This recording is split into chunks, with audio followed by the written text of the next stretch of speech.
Là-bas, c'est comment? C'est les plages.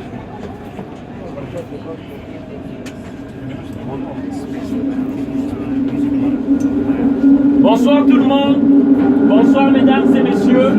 J'ai un message à faire passer pour 5 minutes rapidement. Voilà, je suis un immigré du Congo-Brazzaville africain et j'ai un message à faire passer parce que trop c'est trop, il y en a marre.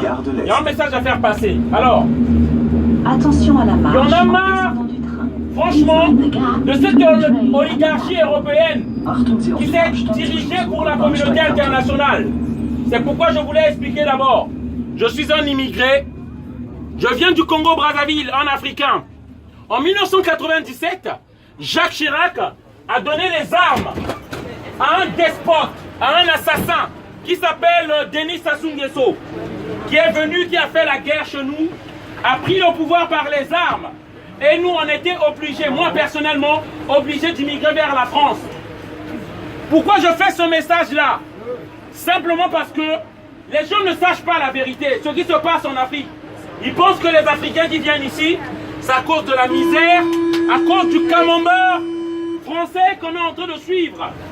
Mais il faut savoir, il y a deux idées, ou si je peux le dire, deux événements qui font que les gens immigrent. On ne quitte pas nos familles par la joie.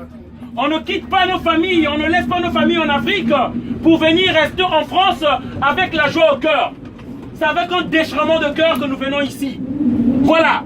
Et il y a deux événements, soit une déstabilisation politique ou économique qui fait à ce que les Africains quittent chez eux pour venir en France. Donc moi-même, je suis la victime. Je disais donc, en 1997, Jacques Chirac a donné les armes à un monsieur que nous n'avons pas élu, nous les Congolais. On ne l'a pas élu. La France, donc, de Jacques Chirac, lui a donné les armes pour venir faire un coup d'état chez nous et prendre le pouvoir. Pour les intérêts personnels d'abord de Jacques Chirac. C'est ce que vous entendez parler des mallettes de la France-Afrique. L'Afrique n'est pas pauvre parce que notre continent est pauvre. Nous détenons 60% des richesses mondiales. L'Afrique est pillée par qui? Par les élus français, par les élus occidentaux. Ils prennent notre argent. Jacques Chirac a pris les mallettes venant du Congo-Brazzaville, du Gabon, de la Côte d'Ivoire, du Burkina Faso. Et moi aujourd'hui, je viens crier mon ras-le-bol.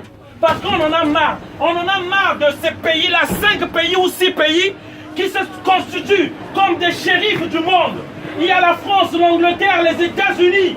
Et il y a aussi la Chine et la Russie. Et encore eux, moins encore. Mais ces gens-là qui se constituent comme des shérifs du monde, qui pensent qu'ils savent ce qu'il faut faire dans les pays. Aujourd'hui, le deuxième drame au monde, c'est ce qui se passe en RDC. Plus de 8 millions de morts, 10 millions de morts. Et cette soi-disant communauté internationale n'en parle même pas.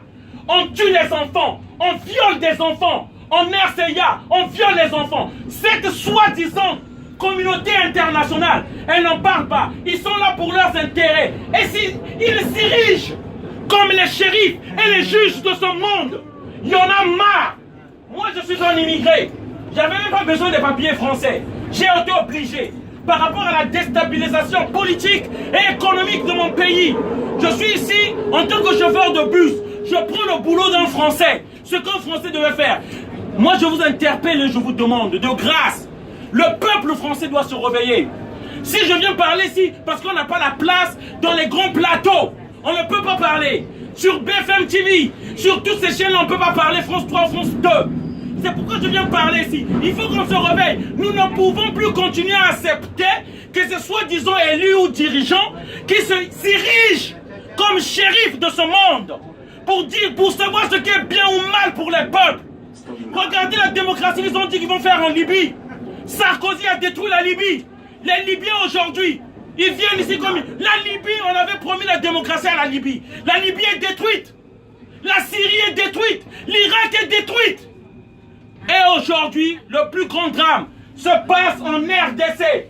Peuple du monde, revenons-nous. Africains, revenons-nous. On ne peut pas continuer à accepter ça. Et lesquels qui tirent bénéfice de ça, ce sont les multinationales.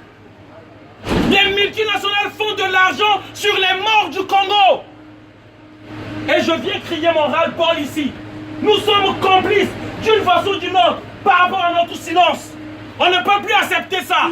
Voilà le message que je voulais faire passer. Merci encore, désolé d'avoir crié. Une bonne soirée à tous. Merci. Voilà.